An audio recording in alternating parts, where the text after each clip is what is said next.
7 students, today we are going to start with the history part of NCERT book, chapter number 1, Tracing Changes Through 1,000 Years. Students, what you read in class 6th was ancient history. What you are going to read in class 8 is modern history, and what you are going to study in class 7th is the medieval history.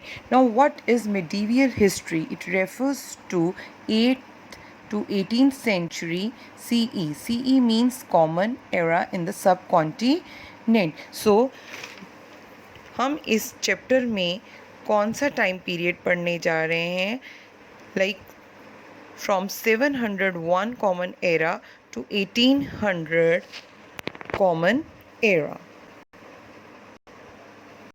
Yes, as the name of the chapter suggests, in this chapter we are going to talk about variety of changes that took place in the 1,000 years of Indian medieval history. Now we talk about the first change. First change is regarding the use of maps. Look at this map, it's so beautiful. It was made by an Arab geographer, Al-Idrisi. So, in this map, South India was at the place where North India is at present, and Sri Lanka is the island at the top. You can see this blue arrow, it is pointing towards Sri Lanka. Yes, students, map 2 was made by a French cartographer after 600 years. Now, this map is quite similar to the map that we use today, and in this map, Sri Lanka is at the south of India. And students, you know the meaning of cartographer, a person who makes maps. So, second change in the 1,000 years of medieval history is regarding the meaning of various terms. So, students, for example, the meaning of the term Hindustan changed over the centuries. So, different people took the meaning of Hindustan differently. First of all, according to the Persian chronicle Minaz-e-Siraj, he meant areas of Punjab, Haryana and the lands between Ganga and Jamuna. He also said that areas under the Delhi Sultanate were called Hindustan. So, according to Babur, he used the term Hindustan to describe the geography, the fauna, and the culture of the inhabitants in the subcontinent. Then, according to Amir Khusro, he used the term Hind in the same sense as Babur did. And according today, and if we talk about the present time, Hindustan means a nation, modern nation state. Yes, students, let's take another example of the word foreigner. The meaning of word foreigner is quite different for the past and present. For present, today we call a person foreigner who does not belong to India. Like person coming from America, we call it a foreigner. But in the past, a person who was stranger or who was not a part of the society or culture was considered to be a foreigner. For example, if a person from Agra he went to Delhi, he was called a foreigner. Students, next change is regarding the sources used by historians to study history. So students, earlier historians used various sources that has been divided into two categories: archaeological resources and literary evidences. Under archaeological resources, it includes buildings, inscriptions, poetry, coins, painting, and later on, with the invention of paper, lot of literary evidence was common, like religious books, manuscripts, non-religious or secular literature, and moreover the written records, traveler accounts too. So historians got so much information from these two sources. Let's look at these beautiful pictures. These are all sources used by historians. First picture is the inscription inscribed on Qutub Minar. Second is of manuscripts. Third is of coins. So basically all these sources gave variety of information to historians. Friends, let's start with the manuscripts. What were manuscripts? Manuscripts in early days were handwritten. Writers used palm leaves as paper for writing manuscripts. So, manuscripts were collected by wealthy people, rulers, monasteries, and temples. They were placed in libraries and archives. So, these manuscripts and documents provide a lot of detailed information to the historians, and moreover, scribes copied manuscripts. Now, who were scribes? Scribes is the writer or a copier of a manuscript. Students, we talk about the difficulties that historians faced in using manuscripts. Although manuscripts were very good in a written form, but they are very delicate. Sometimes the scribes, when they used to copy the manuscripts, they misinterpret the facts. Sometimes they misinterpret the words too. So the historians used to copy down those manuscripts. Different historians presented their version in their own way, as many of the words or sentences were beyond their understanding. They can't understand in that manner as original. So they copied what they understood. Later, it was difficult to recognize which one was the original manuscript. So, historians interpreted the facts as per the manuscripts which they got. So, hence, we find a number of facts with different illustrations in history. We can take the example, if 15 copies of manuscripts were there, so then they all have to study and found out which one was the original one. That was a great difficulty.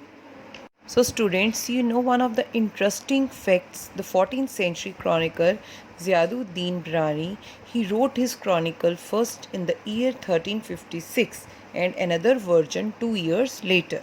So the two differ from each other, but historians did not know about the existence of the first version until 1960. Means they didn't know about the first version, how they can distinguish between the two. So it remained lost in large libraries collections somewhere.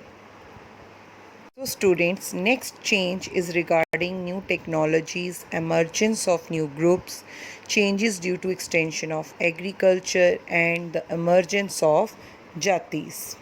So students, now we talk about the what sort of new changes came in the technological field. So the Persian wheel was invented for the purpose of irrigation, and the spinning wheel was invented for weaving the clothes and firearms and combat.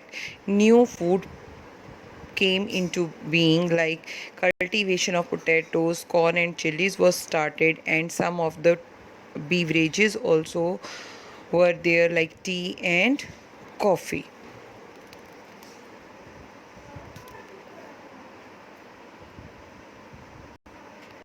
The beautiful picture of the Persian wheel.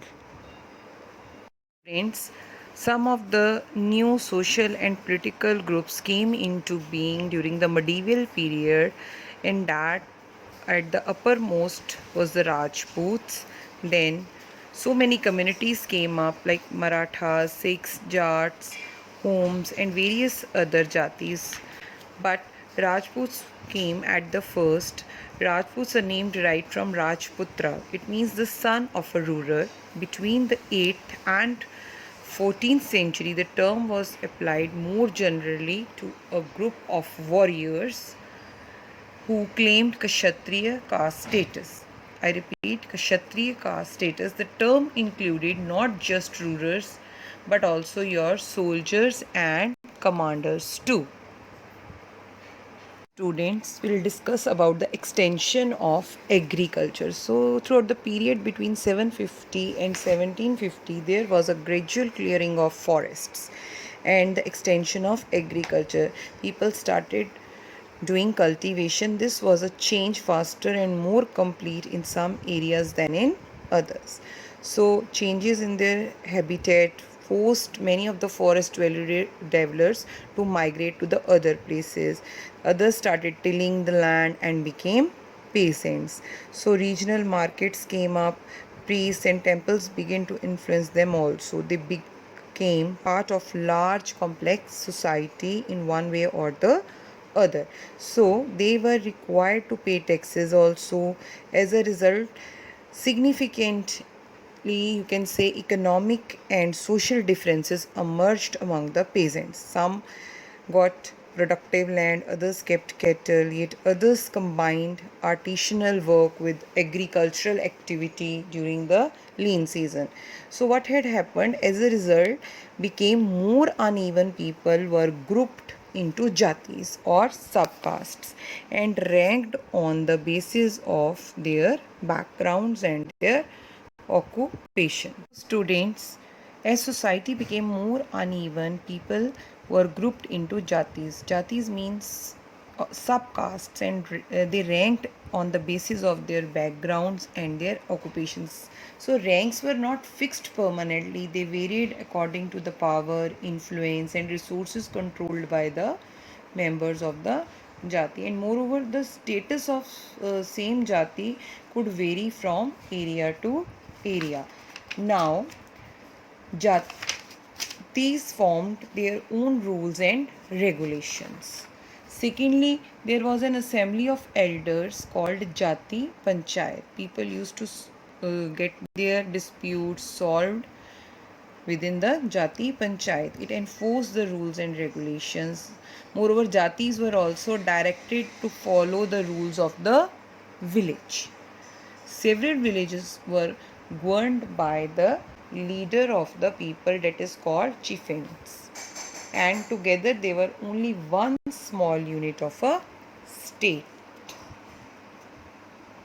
Students, let's start with the fifth change, that was new regions and empires. Gradually, as we kept on progressing, so many regions and empires came to India and vanished. Students, in India, there were many dynasties which controlled huge area, and their empire was called pan-regional empire as it covered lot of area. For example, Chola's empire, Mughals empire, Tughlaq's empire, Khilji's empire. So every empire has their own distinct language and culture. Students, so next change, that is change number 6, is regarding old and new religion. So students, with the passage of time, so many changes came in Hinduism and Islam.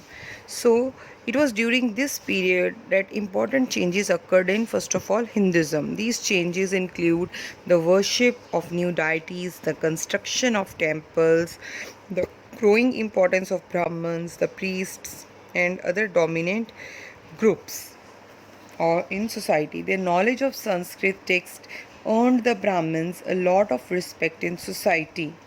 So, one of the major developments was the emergence of the idea of bhakti.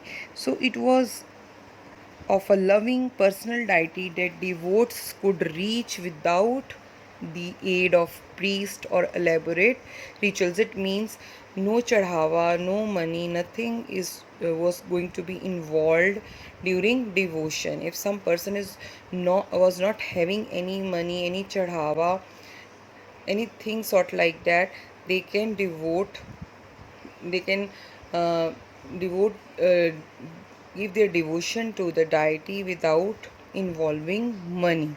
So this is called your bhakti movement. Then comes your Islam. So merchants and migrants first brought the teachings of the Holy Quran to India in the 17th century. Muslims regard the Quran as their holy book. They accept the sovereignty of the one God or Allah. His love, mercy, and beauty embrace all these believers without regard to social background. So many rulers were patrons of Islam. So Islam was interpreted in a variety of ways by its followers.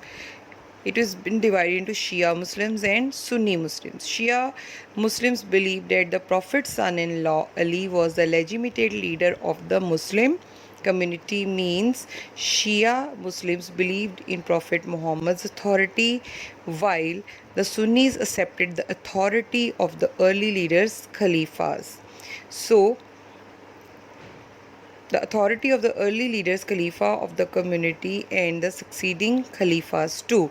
So there were other important differences between the various schools of law and in theology and mystic tradition. So the schools of law are Hanifi and Shafi, mainly in India.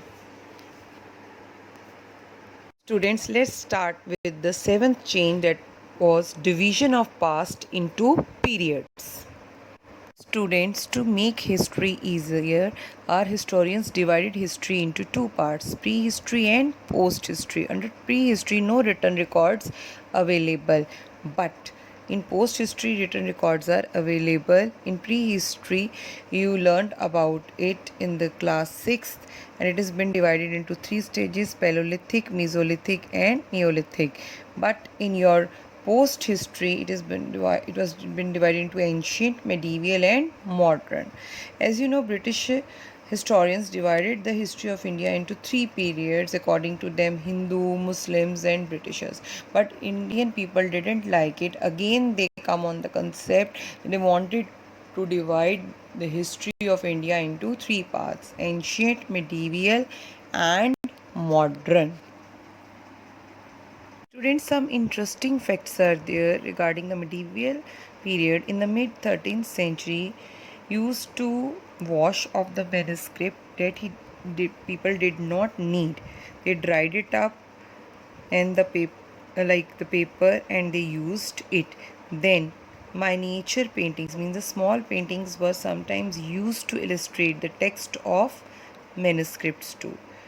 Then, thirdly, reading Persian and Arabic was difficult due to different kinds of handwriting. It was a very difficult process. So, the Nastaliq style is like cursive and easy to read, whereas Shikaste style is denser, not very illegible, and more difficult to read. So students, here we comes to the end of the chapter. Some important terms are given. Learn them, understand them, and revise them. Thank you.